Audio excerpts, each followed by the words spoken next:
आज आहे ना मी फ्रीजमधल्या काही वस्तू मागवल्या होत्या तर त्या कोणत्या पुढे सांगतेस. त्या अगोदर इथं सकाळची वेळ होती, हे सकाळचं रुटीन आहे माझं थोडंसं, आणि साहेबांची इकडं पूजा चालू होती.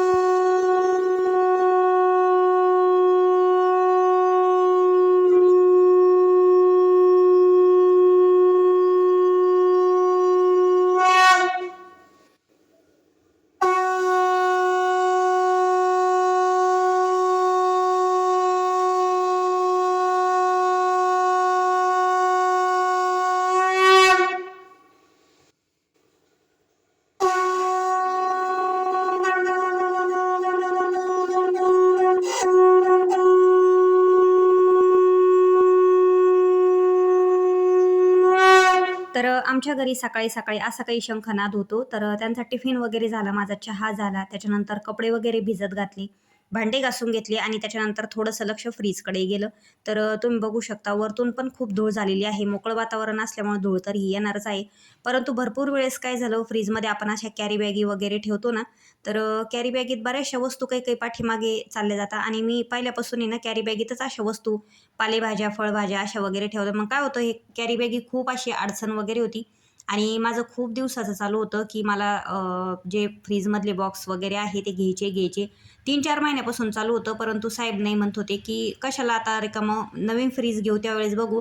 परंतु नवीन फ्रीज कधी घेतलं जातं आणि कधी नाही. त्याच्यामुळं थोडंसं मला असं वाटलं की आपण जे बॉक्स आहे फ्रीजमधले घ्यावे, आणि माझ्याकडे जे 2-3 डब्बे होते तर ते मी असे काही त्याच्यात ऑर्गनाइज करत असते. छोट्या-छोट्या बरण्या वगैरे, प्लास्टिकचे डब्बे ते ठेवत असते. तर असं काही लसूण सोलून ठेवते मी या छोट्या बरणीमध्ये.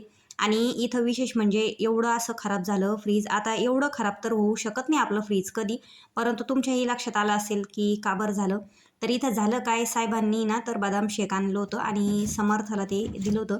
तर ते थोडंसं त्याला वाटलं अजून थोडं थंड करायला ठेवा, म्हणून त्याने फ्रीजमध्ये तसाच ग्लास ठेवला. डीप फ्रीजमध्ये तसाच ग्लास ठेवल्यामुळं काय झालं, ज्यावेळेस तो काढायला लागला त्यावेळेस ते त्याच्याकडून पूर्ण सांडून गेलं डीप फ्रीजमध्ये, आणि पूर्ण असं काही इकडं खराब झालेलं आहे. आणि ते जे बदाम शेकचं असतं व्हाईट वगैरे दूध, हे सगळं काही असं सांडून त्याच्यानंतर असं काही हे घाण जमा झालेली आहे. म्हणून मी फ्रीज बंद केलं 1 तासभर. त्याच्यानंतर सगळं काही साहित्य काढून घेतलं फ्रीजमधले, आणि त्याच्यानंतर खूप वेळ लागला मला हे फ्रीज पुसायला. तर म्हणजे खूपच आवरायला, म्हणजे जवळपास कपडे, भांडे, आराम एवढं काही झालं असतं माझं, तर एवढा वेळ फ्रीज आवरायला गेला. 3 तास तरी मला या फ्रीज आवरायला गेले, परंतु मी आवरताना वगैरे दाखवलं नाही. आणि त्याच्यानंतर जो पाठीमागच्या ट्रेमधली तुम्ही घाण बघितलेलीच आहे, ती पूर्ण स्वच्छ वगैरे करून घेतली. डीप फ्रीजमध्ये पण खूप असं खराब करून ठेवलं होतं. हे डीप फ्रीज एकदम स्वच्छ क्लीन केलं. त्याच्यानंतर थोडंसं साबणीनं घासणीनं असं स्वच्छ करून घेतलं, कोरड्या कपड्यानं पुसून घेतलं. आणि या फडशीवर सुद्धा एवढं उडालं होतं त्याच्याकडून रात्री ना, तर म्हणजे जे आपण आता फ्रीज बंद करतो त्यावेळेस ते टपकतं पाणी वगैरे, बर्फ झालेला असतो डीप फ्रीजमध्ये, ते पूर्ण असं खाली खराब झालं होतं फडशी वगैरे. तर मग मी ते स्वच्छ करून घेतलं. त्याच्यानंतर या फ्रीजमधले जे प्लेट, ट्रे ते पण स्वच्छ धुवून घेतलं. त्याला बॉक्स वगैरे ते स्वच्छ करून वाळत वगैरे घातले. त्याच्यानंतर कपडे धुवून घेतले मी, माझं स्वतःच आवरून घेतलं थोडंसं.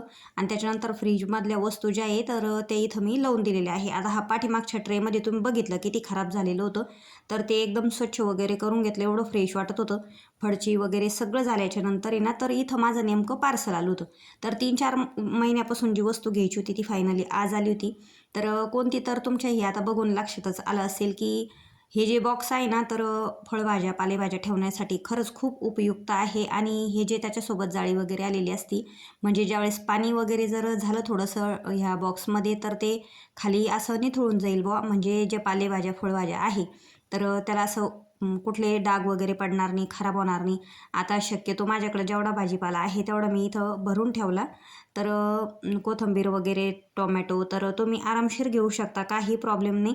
पावशेर तरी पालेभाज्या वगैरे याच्यात बसू शकता. भेंडी थोडीशी जास्त, मिरची पण अर्धा किलो बसू शकते. आणि मटार मी सध्या सोललेली नाही आहे, तशीच ठेवली सध्या, कारण आता घाई आहे, संध्याकाळची वेळ आहे, दिवाबत्ती करायची, स्वयंपाक करायचा, तर बघू स्वयंपाकाला काय करायचं ते. तर असं काही छान मी फ्रीजसाठी हे बॉक्स घेतलेले आहे, आणि माझं फ्रीज असं छान मी ऑर्गनाईज केलेलं आहे. आता मी थोडंसं बाहेर गेले ना, तर समर्थानं काकडी टोमॅटोचं काय केलं काय माहिती, त्याला खूपच आवड आहे काही काही बनवून खाण्याची. तर ते त्यानं अर्ध तसंच ठेवलं प्लेटीत वाटीत वगैरे ठेवायचं. तर तर चला असो. तर हे जे बॉक्स आहे माझ्याकडं डब्बे आहे अगोदरचेच होते 2-3, त्याच्यात मी ठेवायचे अद्रक, लसूण थोडंफार ह्या बॉक्समध्ये ठेवायचे असं काही वस्तू. परंतु खूप खराब व्हायचं, तर आता थोडंसं फ्रेश वाटतंय, मोकळं वाटतंय आणि आपल्याला एकदम दुरून असं दिसल पण कोणता भाजीपाला आपल्याकडं शिल्लकचा आहे, कोणता नाही आणि एकदम ट्रान्सपरंट आहे. छान आहे, तुम्ही घेऊ शकता. तर असं काही छान माझं आज फ्रीज ऑर्गनाईज केलं मी. खूप स्वच्छ केलं, खूप मन प्रसन्न वाटलं. तर दिवसभरात माझं असंच काही आज काम चालू होतं साफसफाईचं. उन्हाळ्याचे दिवस आहे, धूळ वगैरे तर खूपच येते. आता सुरुवात करावं लागणार आहे वाळवणाची, तर थोडंसं फ्रीज वगैरे आवरलं, बाकीचं घर पण आवरता येईल. संध्याकाळी साहेबांनी पाव आणले होते, पावभाजी करायला सांगितली होती. पावभाजी केली. तुम्हाला व्हिडिओ आवडला तर लाईक करा, चॅनलला सबस्क्राईब करा. बाय.